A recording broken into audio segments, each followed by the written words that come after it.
Yes, ya mjambo tena kwenu nyote wandugu wapendwa watazamaji na wasikilizaji wa Kwetu TV. Nyote kwa ujumla mnaoendelea kuzifuata habari zetu mbichi za kila siku na kila wakati mkiwa mbali na karibu, tunawasalimia. Wale mnaotufuata mkiwa Marekani, Ulaya na Afrika, salamu zetu ziwafikie kabisa.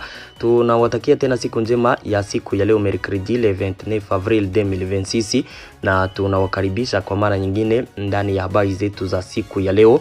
Kama kawaida tumewaletea habari kuhusu hali ya kiusalama mashariki mwa nchi ya Kongo pamoja na taarifa mbalimbali tena tofauti zinazosemekana nchini Kongo. Moja kwa moja habari zetu za siku ya leo tutawapeleka kwenye uwanja wa vita, tuwaambie habari za kweli tunazo kutoka kulinye defo, na tumewaletea habari mingi. Tutawapeleka Mutanganyika kwenye wanajeshi kutoka Zambia, arme zambiene kabisa, wanaokipe maeneo mawili ya Kongo kuanzia kumpaka wa pei hiyo na Kongo, eneo ya Muliro na Moba ziko okipe na jeshi la Zambia. Siku ya jana Assemblée Nationale ilitangaza kuhusu hayo, na tutawaambia mengi kabisa kuhusu wale wanajeshi wa Zambia pale, kama iko vita ambayo itaanzishwa kule, kama ni agression ya Zambia contre Congo kabisa, tutawaambia mengi kuhusu hayo. Tumewaletea taarifa mingi. Tutawapeleka mvile ya Bukavu kwenye gouverneur wa Sud Kivu mvile ya Bukavu Busu Bangui alitangaza kuhusu masasi ambayo itasikika moka militaire ya Sayo pale. Akasema kwamba itakuwa ni exercice ambayo watakuwa na wako ndani. Tumewaletea taarifa mingi. Siku ya jana mnajua ya kwamba wabunge ama wa depute siku ya jana mvile ya Uvira wa Sud Kivu walikuwa wameandaa reunion ambayo wanajeshi wa FARDC walistope pale kwa sababu walikuwa na hawaruhusiwi kufanya ile reunion baada ya kutofanya kutoitika ile invitation ya vice premier ministre Jacques Shabani. Sasa tuliwaambia kwamba walifanya ile reunion kisiri, na wakasema yote ambayo walikuwa wameyapanga tutawaambia yote ambayo waliyatangaza kuhusu ile misio yao ya kuonyesha kwamba wana imani na governor Jacques Purusi. Baada sasa ya hoja ya kutokuwa na imani ambayo inamlenga Jacques Purusi, tena vice premier ministre Shabani Luko naye kabisa iko katika mazingira mabaya ya kisiasa tena yenye mvutano, kwa sababu kuna hoja ya kutokuwa na imani naye inayomlenga. Tutawaambia habari mingi kabisa pale. Tutawapeleka Mulubero kwenye komisio za wazalendo, viongozi wawili wa wazalendo kabisa wakuu, General Kambale Mayani Jarme pamoja na General Leteki wako nafanya maoperasyon mengi maeneo ambayo waasi wa M23 waliataka Mulubero ili kurenforcer wazalendo kule. Tumewaletea habari mingi kabisa. Mnaoifuata ni Kwetu TV, ni channel inayowaletea taarifa za kweli tena zenye uhakika kutoka mashariki mwa nchi ya Kongo.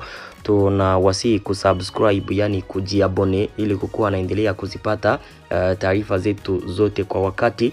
Muendelee kucomment na kuzilike habari hizi, vile vile na kuzisambaza kwa walio wengi ziwafikie, na msisahau kujiunga nasi na grupu yetu ya WhatsApp ambapo habari zetu zote kabisa mtakuwa mkizipata 5 kwa 5. Namna ya kujiunga nasi, gusa hapo kwenye titre, pale chini ya titre mu description utapata linki yetu, ujiunge nasi kupitia linki hiyo. Bila shaka taarifa zetu zote utakuwa ukizipata 5 kwa 5. Habari zetu za siku ya leo moja kwa moja tutazianzia Mutanganyika kwenye mpaka wa Kongo na pei ya Zambia, kwenye kuko presence ya wanajeshi wa Zambia katika eneo ya Muliro pamoja na Moba. Haya yalitangazwa siku ya jana na Commission de Défense et de Sécurité de l'Assemblée Nationale. Siku ya jana mnajua kulikuwa reunion kabisa ya Assemblée Nationale. Wakati wa ile reunion ndio sasa walitangaza hii raporo, wakasema ya kwamba jeshi la Zambia leo liko mu materitoire ya Kongo ndani ya province ya Tanganyika, ambapo linaokipe maeneo mawili. Hayo maeneo tuliyowaambia hapo juu ni Muliro na Moba. Ile dokima inasema ya kwamba ile ni ukiukaji mkubwa kabisa wa uadilifu wa Kongo unaofanywa na pei ya Zambia, na wanasema ya kwamba Zambia inapaswa kuheshimu uadilifu wa Kongo na kujiondoa mara moja katika eneo zile ambazo wako ndani. Hii ni raporo ambayo ni ya pili. Unakumbuka mu 2020 tena kulikuwaka probleme kama na hii. Wanajeshi wa Zambia nao kwa mara ya kwanza wakawa na wako nchini Kongo kwenye walikuwaka tena na wako maeneo matatu. Nadhani kwamba kuna wengi wanaokumbuka hayo, na Kongo ikasema kabisa kuhusu hayo wakati siku hizo Kongo ilitangazaka hayo, kukaingilia ndani kabisa mapei mingi, ma communauté internationale. Hao wanajeshi wakaondoka kule Zambia, ikasema kwamba ni marebeli ambao hawajue. Leo tena FARDC plutôt gouvernement ya Kongo ilitangaza ya kwamba eneo ya Moba na Muliro ziko occupé par armée zambienne, donc wanajeshi wa Zambia. Zambia mpaka kwa sasa haijatangaza chochote kuhusu hizo habari, kama pei ambayo deja wako na istaki ya kwamba isha agrese na kukamata maeneo yenye ni ya pei nyingine, deja inaweza kutangaza directement kama ni bongo au ni kweli inatangaza. Pale njo kwenye kuko tatizo na mambo mengi ambayo kabisa kila mtu atajiuliza. Sasa maswali inakuya ni hivi: ile arme ya Zambia sasa inapanga nini kuingia nchini Kongo? Eske ni vita ambayo wako naipanga ama ni vitu vingine wenye huenda wako ndani? Kenye pale kila mtu atakonfirme directement ni vita. Kama ingelikuwa ingine operation yenye iliwaleta pale deja, ingelikuwa accord ama makubaliano ambayo walikuwa nayo na gouvernement ya Kongo na jeshi la Kongo. Mais mnasikia ke gouvernement ya Kongo ilitangaza hayo kama ukiukaji mkubwa wa uadilifu wa nchi yake. Deja inamaanisha kwamba hao wanajeshi wa Zambia waliingia kisiri na kuokipe zile eneo kisiri. Inamaanisha nini pale? Inaonyesha kwamba deja kuko mambo wanayoyapanga kule, na inaweza kuwa deja ni vita, kwa sababu wanajeshi wengine pei kuingia mwile pei bila kuruhusiwa, bila kukuwa na makubaliano yoyote na ingine nchi, deja ile ni agression. Inamaanisha kwamba kuko vita wanayoipanga kule, na mpaka kwa sasa kwa sababu hakuna kitu chochote ambacho walikitangaza kuhusu hayo, na mnasikia kwamba kabisa iko vita ambayo wako naipanga pale. Sasa kinachohitajika ni nini? FARDC directement ifo inafanya operation kule, iwashambulie hawa wanajeshi wa Zambia. Deja washakaingia mpei ya Kongo bila ruhusa. Kuwashambulia hakuna probleme, wakati wanapenda rekipere eneo zote, hapo kabisa hakuna shida. Wanaweza wakafanya vita direkte, warudishe nyuma hawa wanajeshi wa Zambia kabla hata hawa wanajeshi hawajapanga kama wanaweza wakatake eneo hizo za Muliro na Moba. Wako maeneo ya mapori njo kwenye wanajiinstale. Selo ile raporo nasema kwamba wanajiinstale kabisa eneo za mapori karibu na mpaka wa Zambia na wapi na Kongo. Sasa FARDC ifo inazifanya operation sana, kwa sababu kama ni vita ambayo wako naipanga kule, na FARDC inazubaa ikiendelea kutangaza wiko hivi bila kuwashambulia direct warudishe nyuma, wao watawashambulia, na kama wanapenda wa progresser nao waziokipe eneo kule, na wanaweza wakafanikiwa. Sasa FARDC ifo inafanya kabisa kwa haraka, inawashambulia iwarudishe nyuma. Ndugu yangu wa Kongomani, nasi tuko na maprobleme mingi vya AFC M23 vijaisha, na ingine vita nayo inaonekana kuwa itaibuka kule. Ndugu zangu, ni probleme kabisa kwa Wakongomani sote. Donc hatuna bahati, acha niseme vile, kwa sababu ukiona matatizo yenye inakuyaka kila siku, M23 Zambia pale, ADF, utasikia Codeco na mgambo wa Zaire, njoo ile Twirwaneho, njoo wale wangumini. Ndugu zangu, hatuna bahati kabisa. Me wanasemaka kwamba kina mwanzo kina mwisho. Tuendelee na habari zetu. Nadhani ya kwamba kuhusu hizo habari kabisa nimewaambia yote yanayohitajika. Twende wapi? Twende Lubero. Video njoo ile deja mwifuate nikiwaambia kuhusu ile operation ya wazalendo. Mnaona ya kwamba pale kabisa ni wanajeshi wengi wa wazalendo ambao wako na pita maeneo. Ni operation ambayo walianzaka juzi le 27 kabisa, ndio walianzaka ile operation ya kukagua maeneo yote yanayokuwa mikono ya wazalendo pamoja na FARDC, maeneo yote yaliyoachwa na wasi wa AFC M23, et aussi kurenforcer ma defense za wazalendo kule. Generale wa wazalendo ambaye anaitwa Kambale Mayani Germain pamoja na Generale Leteki, hawa ndio wenye walifanya ile operation wakiwa pamoja na Generale Tumba ambaye anaitwa T5.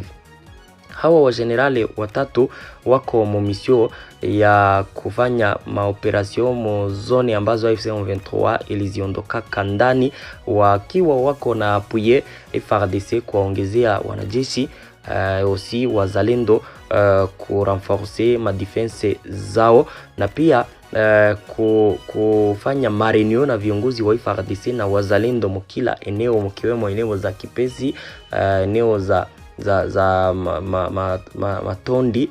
Ni eneo mingi zenye AFC M23 iliondoka ndani Lubero zenye ziko kipena wazalendo kule, wako nafanya renio kati ya viongozi wa FARDC na wazalendo ili kuongeza uhusiano wa karibu kati ya FARDC na wazalendo pia na population, kwa sababu kila village yenyewe wako nafika ndani wako nafanya renio kwanza na population na FARDC na wazalendo wanawaambia kwamba wote kabisa ni kitu kimoja. Hakuna kuzozana na kutosikilizana, wakati wote wanachokitaka ni amani, na pia kuongeza kabisa morale za wanajeshi, kuambia kwamba vita kabisa wasijali, hivi vita vitaisha, watavishinda. Donc ile ni kuencourager wanajeshi ambao wenye wako kufro eneo zenye watafika ndani zote, kuko eneo ya Lukanga, Kipese, Katondi, Kirikiri, Kasisi, Kiriva, Vukununu, Katundu, Musenda, Mobana pamoja na Taliha. Hizi eneo zote ni zenye AFC M23 ilizitoka ndani bila kupigana. FARDC na wazalendo wakazi okipe leo kabisa. Hao viongozi njo kazi yenye wako nafanya ya kurenforcer wanajeshi wa wazalendo kufro pamoja na kuongelesha population na pia kuongeza uhusiano kati ya wazalendo na population na FARDC. Tuendelee na habari zetu moja kwa moja, tuwapeleke sasa Uvira. Mnajua ya kwamba siku ya jana kulikuwa reunion ambayo ilikuwa imeandaliwa na wadepute ambao walikuwa wakiendelea kuonesha kwamba vraiment hawana imani na governor Jean-Jacques Purusi. Ile reunion ilisimamishwa na FARDC kule, me wabunge wengine 21 wakaenda pembeni, wakatangaza yote ambayo walikuwa wameyapanga. Ilikuwa siku ya jana kabisa, wale wa depute baada ya kusimamishwa walienda pembeni, wakatoa tujoro ile taarifa hadharani, taarifa ya kisiasa. Wale wa depute kutoka Msidi Kivu walizibitisha kabisa tena azimio lao la kuendelea mchakato wa hoja ya kumtimua governor Jean-Jacques Purusi Sadiki, licha ya kuwa walikuwa wamesimamishwa. Mchakato wa bunge unaotajwa kuwa usioweza kurejeshwa nyuma, wakati waziri mkuu msaidizi wa waziri wa mambo ya ndani amewaalika wajumbe wa ofisi ya bunge la jimbo na mkuu wa serikali ya mkoa wa Kinshasa. Hawa wabunge walioanzisha hoja hiyo wamefafanua kuwa upatanishi huu wa kitaifa hauzuiwi na hatua pia za kibunge. Kwa mjibu wa walio saini mchakato huo ambao wanaueleza kuwa wa kawaida na uliowasilishwa kisheria, lazima ufikie hatua ya mjadala na kisha kupigiwa kura bungeni. Wabunge hao wanalaani kile wanachokiita mbinu za kuchelewesha kutoka kwa serikali ya mkoa ambazo wanasema zinalenga kuzuia demokrasia. Wanasisitiza kuwa hoja hiyo bado ni halali kisheria na kwa mjibu wa kanuni za ndani za bunge. Wito wa kujiuzulu kabisa njo kitu kenye wanataka, wakikabiliwa na kile wanachoeleza kama tatizo kubwa katika jimbo. Viongozi hao waliochaguliwa wanamtaka Gavana Jean-Jacques Purusi kuchukua hatua kutokana na hali ilivyo. Wanapenda Gavana Jean-Jacques Purusi vraiment ademissione. Yes, wanapenda yeye ademissione. Taarifa hiyo pia iliyo sainiwa mjini Uvira na wabunge zaidi ya 20 kutoka vyama tofauti na majimbo ya uchaguzi, hasa katika maeneo ya Fizi, Walungu, Kabare na Kalehe. Wote wanaamini kwamba inapaswa kupelekwa mu Assemblée Nationale, deja inasainiwa. Na pia taarifa hiyo inamuita rasmi awasilishe barua yake ya kujiuzulu mbele ya President Felix Tshisekedi ili kuepusha kudhoofisha zaidi mshikamano wa kijamii katika eneo hili. Na wakati walikuwa wakisisitiza tena uungaji mkono wao wa mkuu wa nchi katika juhudi zake za kurejesha utawala wa sheria, wabunge hao walisema kwamba wanatenda kwa niaba ya wakaaji wa Sud Kivu. Ndugu zangu, hapa mnasikia yote walio niatangaza wakati walifanya ile reunion kisiri. Mnaona wa député wale njo wenye walifanya ile reunion ku ile image. Mnaona kama vraiment walifanya ile reunion kisiri, aussi wakatangaza yale ambayo walikuwa wako napenda kuyasema. Mnasikia kwamba yote wanayoyasema tulikuwa tunayafahamu. Mekenye wanataka sasa, kenye kiliacha wanaandaa ile reunion, mambo ya kwanza makubwa ni kufanya rapport yote wanaienvoyer deja mu Assemblée Nationale ili wafanye uchaguzi wa kufuta kazi kwake Jean-Jacques Purusi. Kingine wanamtaka ademissione mbele ya Felix Tshisekedi ili kabisa kutiwe mwingine governor kule, kwa sababu yeye hawana imani naye kabisa. Wanaona kwamba yeye hana uwezo wa kuongoza Sud Kivu kutokana na mambo mengi walio mustaki. Nadhani kwamba hizo habari tuliziwaambiaka yote walio mustaki, tutayasema mnayafahamu. Ndio sasa ile problem yenye iko mambo ya kisiasa kule Sud Kivu. Gavana Jean-Jacques Purusi deja mnasikia kwamba hana bahati naye, kesho yake anaweza akajiuzulu, donc anaweza akademissione, kwa sababu Olia afutwe kazi atademissione. Kama wakina Bahati Lukwebo, kama wakina Vitali Kamere, Olie ufukuzwe kazi kabisa, unaweza ukademissione. Hana bahati kabisa huyo Jean-Jacques Purusi. Baada ya hoja kabisa kama na hii ya kutokuwa na imani ambayo inamlenga Jean-Jacques Purusi, gavana wa Sud Kivu, pia Shabani Luko naye kabisa iko katika mazingira mabaya ya kisiasa tena yenye mvutano, kwa sababu hoja ya kutokuwa na imani naye inamlenga. Hii hoja ya kutokuwa na imani inayomlenga makamu wa waziri mkuu anayeshughulikia mambo ya ndani Shabani Luko ilisainiwa siku ya jana na wabunge 56 wa kitaifa kulingana na hati iliyopatikana. Waanzilishi wanamlaumu hasa kwa kuingilia masuala ya majimbo, kuzuia utendaji kazi wa taasisi za mitaa na matumizi mabaya ya mamlaka. Katika hoja zao, wabunge walio saini wanataja maamuzi kadhaa ya Vice Premier Ministre yanayoonekana kuwa na utata, ikiwemo madai ya kuingilia kati kuliko sababisha kusimamishwa kwa hoja za kutokuwa na imani katika mabunge kadhaa ya majimbo. Pia wanamhusisha na ushiriki katika michakato ya kitaasisi mjini Kinshasa na huko Katanga mwaka wa 2024, pamoja na ushawishi unaodaiwa katika usimamizi wa hali ya kisiasa katika jimbo la Chopo mwaka wa 2025. Swala la usalama katika miji kadhaa mikubwa chini pia limeangaziwa na wenye kuandika ombi hilo. Waanzilishi wa hoja hiyo sasa wanawaita wabunge wenzao kuiunga mkono maandishi hayo ili kufikia idadi ya kura zinazohitajika kwa ajili ya kumwajibisha mjumbe huyu wa serikali. Kwa upande wa makamu wa waziri mkuu, wasaidizi wake wanakataa shutuma hizo ambazo wanaziita hatua za kisiasa inayoendana na mazingira ya mvutano na ushindani wa ndani ya muungano wa demokrasia na maendeleo ya kijamii. Kwa mjibu wa watu wake wa karibu, Vice Premier Ministre anaona kuwa mpango huo hauakisi uhalisi wa utendaji wake akiwa mkuu wa wizara na unafanana na jaribio la kumvuruga kisiasa. Katika mwelekeo huo, vyanzo kadhaa vinaeleza kuwa waziri huyo alifanya mwishoni mwa Jumaa mazungumzo na makundi mbalimbali ya wabunge ili kupunguza mzozo na kufafanua maeneo ya tofauti. Ndugu zangu, hapa kabisa mu Republique Democratique du Congo, hoja ya kutokuwa na imani zidi ya mjumbe wa serikali lazima isainiwe na angalau 1/10 ya wabunge wa kitaifa, yaani takribani wabunge 50 ili ikubaliki. Mara inapowasilishwa uchunguzwa bungeni na haiwezi kusababisha kuondolewa kwa waziri husika isipokuwa tu ikipitishwa kwa kura za wingi wa wabunge, yani angalau kura 250 kati ya 500.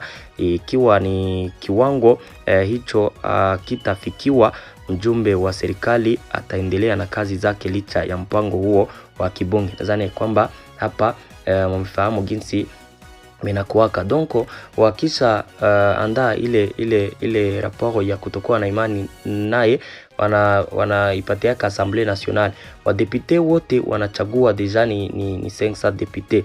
Ile uchaguzi wanaoifanya wanakamataka majorite na minorite. Kama wanaochagua afutwe kazi watakuwa wengi, kwa wale ambao hawako nachagua ile deja atafutwa kazi na atademissione mbele ya yote.